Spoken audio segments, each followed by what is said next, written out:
ఉన్న బంగారాన్ని విడిపించి ఆ రోజు ఆన్లైన్ రేటుకే మేము కొంటాం. Sharma gold company. శుక్లాంబరధరం విష్ణుం శశివర్ణం చతుర్భుజం ప్రసన్నవదనం ధ్యాయేత్ సర్వవిఘ్నోపశాంతయే అగజానన పద్మార్కం గజానన మహార్నిశం అనేకదంతం భక్తానాం ఏకదంతం ఉపాస్మహే. ఇప్పుడు మనం జనవరి నెల నుంచి 31 డిసెంబర్ ఆ సంవత్సరం మొత్తం 2024 ఎలా ఉంటుంది, అది ఆ ఫలితాలు ఎలా ఉంటాయి, ప్రతి రాశి వాళ్ళకి 12 రాశుల వాళ్ళకి ఫలితాలు కొత్త సంవత్సరంలో ఎలా ఉంటుంది అంటే ఆంగ్ల నామ సంవత్సరంలో ఎలా ఉంటుంది ఇప్పుడు తెలుసుకుందాం. వృశ్చిక రాశి వాళ్ళకి జనవరి 1 నుంచి 31 డిసెంబర్ ఈ సంవత్సరం మొత్తం ఎలా ఉంటుంది, బ్రహ్మాండంగా ఉంటుందండి. ఇదేంటంటే మీకు ఇప్పుడు నేను చెప్తాను, ఇవన్నీ కూడా కొన్ని చిన్న ఫస్ట్ పాయింట్ ఏంటంటే అసలు మీ రాశిలో నక్షత్రాలు ఏంటి. మీ రాశిలో అంటే విశాఖ 4వ పాదం, అనురాధ 1, 2, 3, 4 పాదాల వాళ్ళు, జ్యేష్ఠ 1 అంటే 1 అంటే అర్థం అంటే ఫస్ట్ పాదం, 2వ పాదం, 3వ పాదం, 4వ పాదం, ఈ మొత్తం 9 పాదాలు ఉన్న వాళ్ళందరూ కూడా వృశ్చిక రాశిలోకి వస్తారు. ఇప్పుడు చెప్పేది ఆదాయం వ్యయం చెప్తానండి. దాని గురించి మీరు ఏమీ వరి అవ్వకల్లా. మీకు గ్రహబలం మోస్ట్ ఇంపార్టెంట్. ఏ ప్లానెట్ ఏ హౌస్లో ఉంటే మనకి అదృష్టాన్ని ఇస్తారో అనేది ఇంపార్టెంట్. మీకు అదృష్టం అద్భుతంగా ఉంది చెప్తా, సరేనండి. ఇప్పుడు ఆదాయం 8, వ్యయం 14. అమ్మ బాబాయ్ అప్పులు చేయాలా, ఏం భయపడకండి. ఆదాయం ఏంటంటే కష్టపడతాం. మీకంటే మంచి యోగాలు ఉన్నాయి కదండి. అప్పుడు చెప్పబోయేదంతా యోగాలు. 11వ భావం కూడా మీకు అద్భుతంగా ఉంది. అంటే 10th హౌస్ 11th హౌస్ కూడా బాగున్నాయి. 10th హౌస్ 11th హౌస్ బాగుందంటే జాతకం చూడక్కర్లేదు, అంత అద్భుతం. చెప్తాం, అక్కడికి వెళ్ళి చెప్పుకుందాం. సరే, రాజపూజ్యం 4, అవమానం 5. సో ఇవన్నీ పక్కన పెట్టండి, ఇవన్నీ ఆలోచించకండి. ఇవన్నీ అంటే ఈ రాజపూజ్యం అవమానం ఇవన్నీ పక్కన పెడితే అసలు మనకి జాతకంలో ప్లానెటరీ పొజిషన్ ఏమిస్తారు అని ఇప్పుడు తెలుసుకుందాం. ఇప్పుడండి మనం మీ వృశ్చిక రాశి వాళ్ళకి అద్భుతమైన ఫలితాలు ఉన్నాయండి. ఏంటంటే యాక్చువల్గా మీ గురుడే మహారాజు అద్భుతం. ఏంటంటే మీ గురుడు అంటే మీ 2nd హౌస్ లార్డు మంచి మహాపతి. సరే, గురుడు మీకు మే నెల నుంచి 1 మే నుంచి మీ రాశిని చూడడం వల్ల భయం లేదు. అంటే అర్ధాష్టమ శని ప్రభావం ఉన్నా కూడా మీకు గురుదృష్టి ఉంది. మీకంటే మీ రాశి మీద గురుదృష్టి ఉంది కాబట్టి సంవత్సరం మొత్తం కూడా మీరు ఏం భయపడడం అవసరం లేదు. మంచి డైనమిక్గా ఉంటారు. ఇంత ముందులాగా భయపడిపోతూ నీరసంగా ఉంటూ వృశ్చిక రాశి చెప్తున్నాడా కట్టేస్తూ అనుకోకూడదు. తీసేరా కానీ కట్టద్దా ఏం చూస్తామో అనుకోకూడదు. అన్నీ బ్రహ్మాండంగా ఉన్నాయి. వృశ్చిక రాశి వాళ్ళకి 1 మే నుంచి గురుదృష్టి ఉండడం వల్ల సక్సెస్ రేట్ పెరుగుతుంది. ఈవెందో అర్ధాష్టమ శని ఉన్నా సరే. ఎందుకు ఉన్నా సరే అని చెప్తున్నాను మీకు. మీ రాశికి శని దృష్టి ఉన్నా కూడా గురుదృష్టి ఉంది, భయపడాల్సిన అవసరం లేదు. అంతేనా, ఇంకా ఉందండి. యాక్చువల్గా 2nd హౌస్ లార్డ్ గురుడు మే 1 వరకు అంటే 30th ఏప్రిల్ వరకు కూడా ద్వితీయ భావాన్ని చూస్తాడు. 2nd హౌస్ లార్డ్ గురుడు, అది 2nd హౌస్ లార్డే అయ్యాడు గురుడు. కాబట్టి ధనం విషయంలోనూ, భోజనం విషయంలోనూ, కంఠధ్వని విషయంలోనూ, అదృష్టం విషయంలోనూ ఏమీ భయపడాల్సిన అవసరం లేదు. ఆలోచించవలసిన అవసరం లేనే లేదు. ఇంకో మాట చెప్పాలంటే ముఖవర్చస్సు పెరుగుతుంది, స్పష్టత పెరుగుతుంది. మీరు ఏం చెప్పాలనుకున్నారో ఎదుటి వాళ్ళకి అర్థమయ్యేది చెప్తూ ఉంటారు, కంటిన్యూస్గా మాట్లాడుతూ ఉంటారు. ఫుడ్ కరెక్ట్గా మీకు వస్తుందని చెప్తానంటే గురుడు ద్వితీయ స్థానం చూస్తే ధనయోగాన్ని, ఫుడ్ని, అనేక రకాలుగా అదృష్టాన్ని ప్రసాదిస్తాడు కదండి ఆయన. ధనకారకుడు కదా గురుడు, పర్ఫెక్ట్గా ఉన్నాడు. సరే, ఇంకా ఏంటంటే మీ రాశ్యాధిపతి కుజుడు మీకు 3వ భావంలో ఉండడము ఫిబ్రవరి 6వ తారీఖు నుంచి 15 మార్చి వరకు కూడా ఎగ్జాల్టేషన్లో. అంటే యాక్చువల్గా కుజుడు మీకు 28 డిగ్రీస్లో పరమోచ్చలో ఉంటాడు, 27-28 డిగ్రీస్లో. కాబట్టి మీ రాశ్యాధిపతి అయ్యి 3వ భావంలో అంటే అదృష్టం కదండి. ధైర్యంగా ప్రతి పని చేసేస్తుంటారు. మీ తోబుట్టువులకి చాలా బాగుంటుంది. మీ వే ఆఫ్ లివింగ్ స్టైల్ చాలా బాగుండము. కొత్త వస్తువులు, ఆభరణాలు, వాహనాలు, ఎదుటి వాళ్ళకి భరోసా ఇవ్వడం, శుభవార్తలు వినడం ఈ ఫిబ్రవరి మార్చిలో జరుగుతుంది. అంటే శుభవార్తలు వినడం అంటే పాస్ అవ్వడము, ఎగ్జామ్లో పాస్ అవ్వడం, ఇంటర్వ్యూలో సెలెక్ట్ అవ్వడం ఇవి ఉంటాయి మీకు. పెళ్ళిళ్ళు కుదరడము అన్నీ కూడా కుజుడు అద్భుతంగా 3వ భావంలో స్పోర్ట్స్ రంగం, మంచి స్పోర్ట్స్ రంగం అద్భుతంగా రాణించేట్ చేస్తుంటాడు. ఇలాగా అనేక రకాలుగా మంచి కొంతమందికి అయితే పత్రికా రంగం, కమ్యూనికేషన్స్, ఇది అన్నీ కూడా కుజుడు బలము బాగుంది.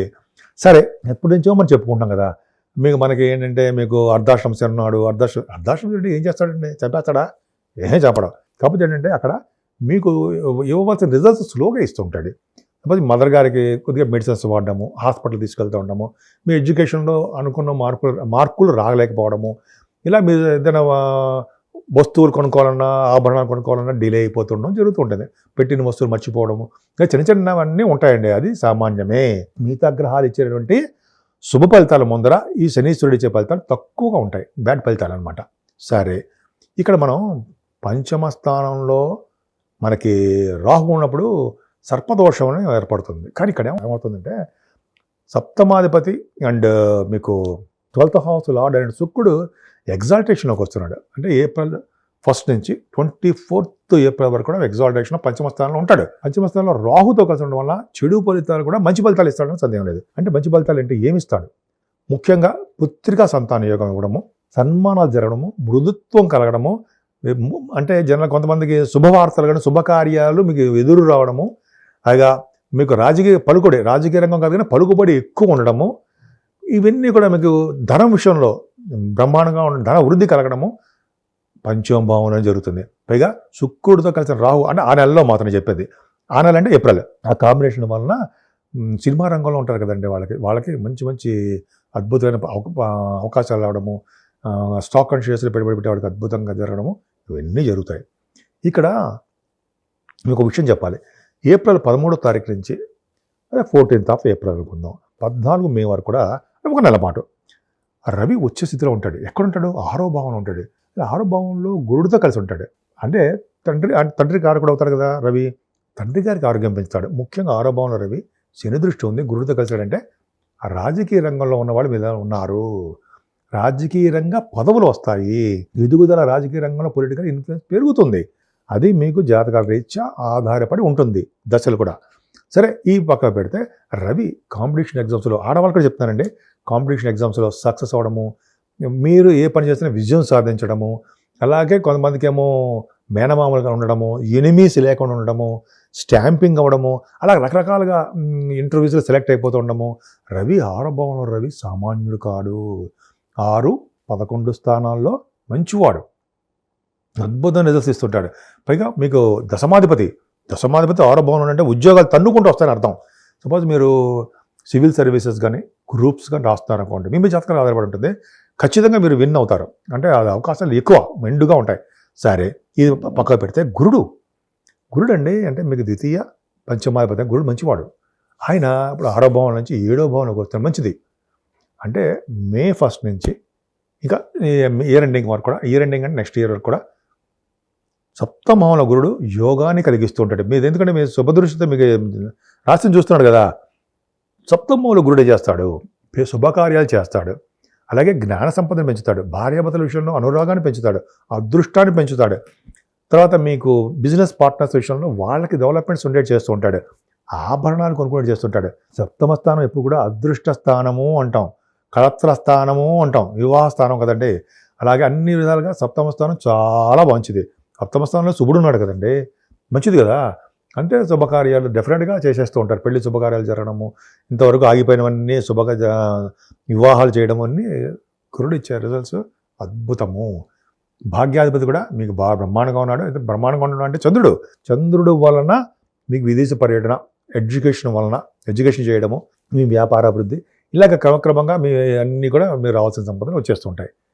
10వ భావం 11వ భావం మోస్ట్ ఇంపార్టెంట్ మీకు. అంటే 10th హౌస్ లార్డ్, 10th హౌస్లో రవి ఉన్నాడు, దిగ్బలుడు అంటే అర్థం ఏంటంటే బలం కలవాడు అని అర్థం.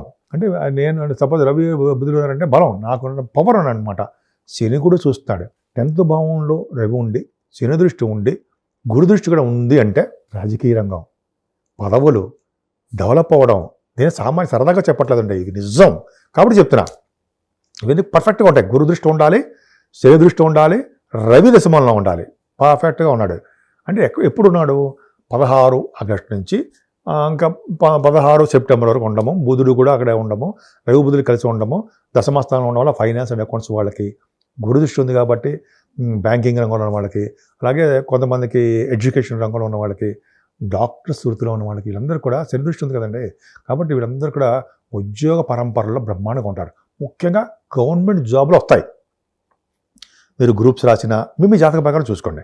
మీ గవర్నమెంట్ జాబ్స్ రాసినా, అయితే సివిల్ సర్వీసెస్ రాసినా, గ్రూప్స్ రాస్తున్నారు, అయితే మీరు ఎడ్యుకేషన్ రీత్యా ఏ ఎగ్జామ్స్ రాసినా ఇంటర్వ్యూస్కి అటెండ్ అవుతుంటారు కదా మీరు. అవన్నీ మీరు విజయం సాధిస్తారు. 100% ఉంటుంది. కొన్ని మీ జాతకాల వచ్చే ఉంటుంది. ఏదేమైనా రవి బుధుల కాంబినేషన్ ఎక్స్ట్రాడినరీ. అందుకని కదండి చార్ట్ అకౌంటెంట్స్కి, కాస్ట్ అకౌంటెంట్స్కి మంచి కాలం. నేను ఎగ్జామ్స్ కూడా పాస్ అయిపోతుంటారు. అలాగే ఏ ఎగ్జామ్స్ రాసినా ఖచ్చితంగా ఉద్యోగం రీత్యా బ్రహ్మాండంగా ఉంటుంది. ఇంకా మీరు చేస్తున్న ఉద్యోగాల్లో మార్పులు రావడము, రియల్ ఎస్టేట్ రంగం, ముఖ్యంగా రియల్ ఎస్టేట్ రంగం అంటే సాఫ్ట్వేర్ రంగం అండి. వాళ్ళకి మంచి శనిక ప్రభావం ఉంది కదా, ఇంకా డిలే చేస్తాడు కానీ డినై చేయడు. గురుదృష్టి కూడా ఉంది కాబట్టి మంచి అద్భుతమైన ఫలితాలు వస్తాయన్నది సందేహం లేదు. అంటే మంచి మంచి కార్యక్రమం, ఉద్యోగాలే కదండి, మంచి మంచి కార్యక్రమాలు చేస్తారు కదా, శుభకార్యాలు, ధర్మకార్యాలు, మంచి మంచి పనులు, దేవుళ్ళకి పూజలు చేయడం, ఇవన్నీ కూడా దశమభావమే, కర్మస్థానము. అంటే మనం చేసే పనులు మనం చేస్తూ ఉంటాము. కృష్ణుడు గీతలో చెప్తారు కదా, మంచి మంచి శుభఫలితాలు ఆయనే ఇస్తాడని. మన టైం వచ్చినప్పుడు వచ్చి తీరుతాయి. ఇంకా లాస్ట్ది లాభస్థానం ఎంత బాగుందండి. 11వ స్థానం. మీ దశమాధిపతి 11వ భవనం ఉన్నాడు. అంటే 11వ భవనం నుండి గురుదృష్టి ఉంది మే నుంచి. అంటే సెప్టెంబరు, అక్టోబర్ నెలలో రవి బుధులు. అంటే మీకు ఏమవుతుంది, బుధుడు మంచివాడు కాదు, 11వ ఇంటి వాడు అయినప్పటికీ 10th house lord, 11th house lord, బుధుడు ఉచ్చస్థితిలో ఉన్నాడు. 10th house lord Ravi. వీళ్ళ యొక్క శుభఫలితాలు ఎవరిస్తారు, కేతువు ఇస్తాడు.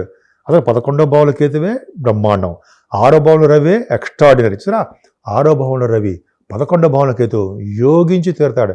ఇందా మనం చెప్పేది సార్, ఆదాయం 2, వ్యయం 5, 14 అవన్నీ పక్క పెడతాం. ఇది కరెక్టు. నేను చెప్పేవన్నీ కూడా ఇవి నిజం జరుగుతాయి. ఏం జరుగుతుంది, లాభస్థానంలో అంటే మీరు చేస్తున్న వ్యాపారంలో కానీ ఉద్యోగంలో కానీ మంచి ఫలితాలు వస్తాయి. అంటే సెప్టెంబర్, అక్టోబర్ నెలలో కేతువు కూడా ఉంటాడు కాబట్టి వీళ్ళు ఇచ్చే రవి బుధులు ఇచ్చే ఫలితాలు కేతువు ఇచ్చి తీరుతాడు. అంటే లాభాలు రావడము, కంటిన్యూస్గా డబ్బులు రావడము మీ జాతకాలు రీచే ఉంటాయి. అలాగే సన్మానాలు జరగడము, ఇంకా చెప్పాలంటే భార్యాభర్తలు అనురాగంగా ఉండడము, సేవకాజనం కలిగి ఉండడము, ధన విషయంలో మీరు ఉద్యోగరీత్యా అయితే వ్యాపార రీత్యా చేస్తున్నారు కదా, వాటిలో ధనం పెరగడము సెప్టెంబర్, అక్టోబర్, ఆగస్టు నెలలో కూడా, ఆగస్టు, సెప్టెంబర్, అక్టోబర్ నెలలో ఖచ్చితంగా ఉంటాయి. అదే అక్షర సత్యం అంటారు సార్, అది కరెక్ట్. ఏప్రిల్ నెలలో మీకు రవి బుధులు కాంబినేషన్, రవి మీకు బ్రహ్మాండంగా ఉండము. ఈ కాంబినేషన్స్ అంతా బాగున్నాయండి. వృశ్చిక రాశి వాడు ఒకే ఒక మాట చెప్పాలంటే చిన్నపాటి శని ప్రభావము ఉంటుంది. చూడండి ఇప్పుడు చెప్పాను, రవి బుధుల బలం బాగుంది, గురుబలం బాగుంది, ఇంకా కుజుడు బలం బాగుంది. ఇంతమంది స్ట్రాంగ్ ప్లానెట్స్ బలం బాగుంది అంటే శని బలం ఎక్కువ ఉంటుందంటారా? లేదు. శని ప్రభావం ఇంతమంది గ్రహ ప్రభావం ఉందంటే శని బలం కూడా తక్కువగా ఉంటుంది అర్థం. ఇంకా చెప్పాలంటే ఇంకా బాగా ఎక్కువ వరకు ఉంటుంది. ఎవరికి ఉంటుందంటే మీ జాతకాల రీత్యా 6వ ఇంటి వాడు దశ జరుగుతున్నప్పుడు, 8వ ఇంటి వాడు దశ జరుగుతున్నప్పుడు, 12వ ఇంటి వాడు దశ జరుగుతున్నప్పుడు మాత్రమే శని అర్ధాష్టమ శని ప్రభావం మీ మీద ఉంటుంది. అది తక్కువ ఉంటుంది. అందుకనే కదండి ఆంజనేయ స్వామి పూజలు చేసుకుంటున్నారు, మీరు వెంకటేశ్వర స్వామి పూజలు చేసుకుంటారు, ఇన్ని చేసుకుంటారు కదా. సో వృశ్చిక రాశి వాళ్ళకి ఈ సంవత్సరం మొత్తం కూడా అద్భుతంగా ఉండాలని, మీరు ఏ పదవుల్లో ఉన్నా, ఏ పనిలో ఉన్నా, ఎటువంటి బిజినెస్లో ఉన్నా సంపూర్ణంగా సక్సెస్ అవ్వాలని నేను మనస్ఫూర్తిగా కోరుకుంటున్నాను.